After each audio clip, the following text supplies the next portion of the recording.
Daar staat hij, hey Royse Haas 2006 met 2023. Dat was voor vrouwen een heel speciaal jaar, Huub. Huub, 2023 over zo'n prins. En toen ging dit circus aan draaien. Wat voor een idee, wat ontstond toen? Ja, nou, ik mocht toen in dat jaar een trio rijden. 's middags van het ene verzorgingshuis naar het andere. En het trio hij echt superleuk op Blauwvervenstraat. En daar kregen we zoveel respons van die mensen. Waar we de vastelavond brachten. Dat ik dacht van ja, de prins doet dat al jaren. Maar dan kan er maar een stuk of 5, 6 doen.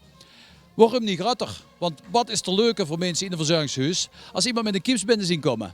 Dat is gewoon leuk. En we hebben er heel veel kipsendragers in Rooi. Dus dan zien we met de APK, de alt-adjudanten en de alt-senatoren en de senatoren zien we opgestart. En nou bezoeken we dit jaar 650 mensen. We gaan hutjes uitdelen. En die hutjes die delen we aan 650 mensen uit op, ik geloof, 30 verschillende locaties. Ja. Als je dat nou vergelijkt met Prins, ja, dan is dit toch machtig mooi, of niet? Nou ja, ik wou dat het toen geweest was. Want niet dat je als trio dan meer met kreeg, maar de vastelavond werd verder gebracht. Want ze vroegen me straks nog, we zijn die hele week al op route, hadden al heel veel vastelavond gebracht.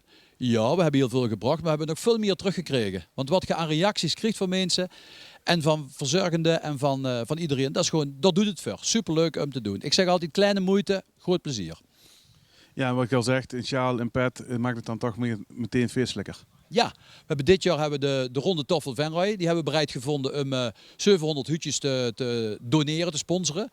Nou, en dat is al fantastisch. Verder hebben we 1400 placemats laten maken. En op die placemat staat de afbeelding van het trio.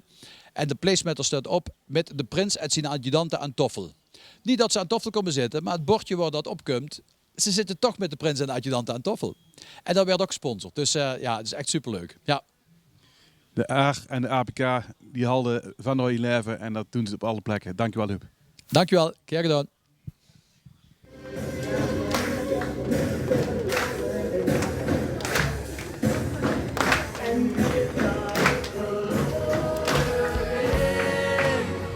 Dus wij doen het op karakter.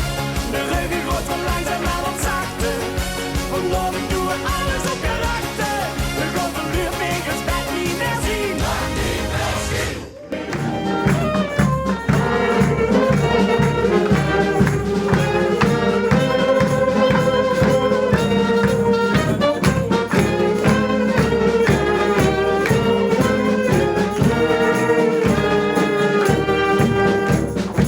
Nou, ik sta hier naast ons broertje Lot. En daarnaast staat Brunswegje Veren. Daarnaast staat getuige René. Daarnaast staat onze broer Domien. Getuige Bobby.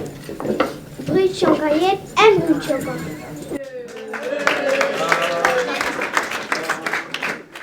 En natuurlijk opperboer Pim. Vastelavond op bezoek. Ja, heel veel locaties hebben ze al gehad. De senatoren, de APK en de Alt-Prinsen. Maar ja, Frank als senatoren, maar ja, jij ook met een andere pet op als aarlid en dubbel aarlid. Ja, eigenlijk uniek, dubbel aarlid. Hoe is dit idee toen ontstaan en maar eigenlijk bij jou aangekomen toen ze dat over vertelden van dit gaan we doen? Ja, het is een prachtig initiatief natuurlijk. We vieren allemaal vastenavond. We komen overal wel zelf. Maar het is mooi als de mensen die dat niet meer kunnen, dat we daar op bezoek gaan en ze toch een stukje van de vastenavond met kunnen geven. Dat is wel heel mooi. Ja, je kunt ook zo zeggen, de jeugd van vroeger. Maar op elke plek wordt vastelavond gevierd. En dat hebben jullie dus, weten jullie goed in te pakken. Ja, juist. Het is gewoon mooi om die mensen een paar uur mooi wat te bezorgen. En dat er een hoop artiesten aan meedoen. En je hoort ook op de achtergrond misschien wel dat mooie zat hier speelt. Dat zegt genoeg dat ook heel veel mensen die ouderen ook een warm hart toedragen. En het mooi vinden om daar nog een klein beetje aan toe te voegen. Dus ja, een uurtje plezier te blijven geven. Frank, halt het vol en halt het in ere. Dankjewel. Graag gedaan. En vastenavond. Dank je. Ja, lieve mensen, het was fantastisch mooi om hier te zien. Goed om jullie allemaal te zien. Goed dat het allemaal geregeld werd ook. Dat wij bij jullie op bezoek mochten komen. Dat was ons een hele eer. We zijn vanmorgen bij de scholen geweest en om nou hier te zien, dat doet ons heel erg goed. Maak er nog een hele mooie middag van. Maak er nog een mooie vastelovend van. En ik zou zeggen tot in het veld. Hoi hoor.